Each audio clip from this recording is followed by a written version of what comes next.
About 2 hours south of Mombasa, past sugarcane fields and coral stone villages, the mainland ends, and the sea begins to speak. A short dhow ride later, across turquoise water dotted with dancing dolphins, you arrive at Wasini Island, a place without cars, without roads, but rich with rhythm and soul. Wasini isn't a postcard, it's a story.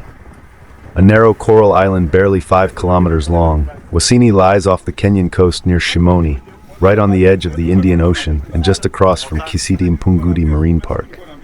It's where fishermen rise with the tide, where Swahili homes sit quietly under baobab trees, and where time somehow forgot to rush. You step off the dhow onto a hand-carved coral jetty, welcomed by children laughing, women selling fresh mangoes, and a salty breeze that tells you, you've arrived somewhere different. The air smells of seaweed and spiced coconut. The pace is slow, and everything, absolutely everything, moves to the rhythm of the ocean. The waters around Wasini are part of the Kisite-Mpunguti Marine Reserve, one of East Africa's most vibrant underwater ecosystems.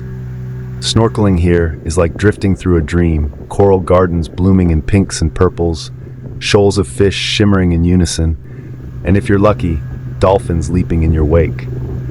Divers from around the world come to explore these reefs, to swim with turtles, and sometimes during the right season, to spot humpback whales migrating offshore.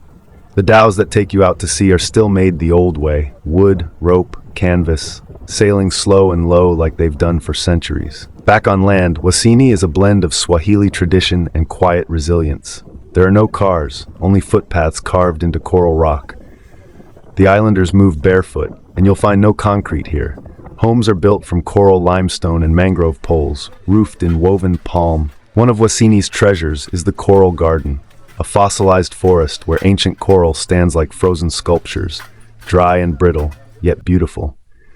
Beside it lies a Swahili women's boardwalk project, a raised wooden path meandering through mangrove swamps, built and maintained entirely by local women. As you walk through, you feel the quiet power of community and the intimate connection between the people and the sea. The island's population is predominantly Muslim and Swahili in culture, with a deep-rooted connection to both the sea and the land. You'll hear soft calls to prayer from small mosques and smell pilau cooking in clay pots. The elders will tell you stories of ancient trade routes, of Arab sailors and Persian merchants, of Swahili sultans and enslaved people taken through nearby Shimoni caves.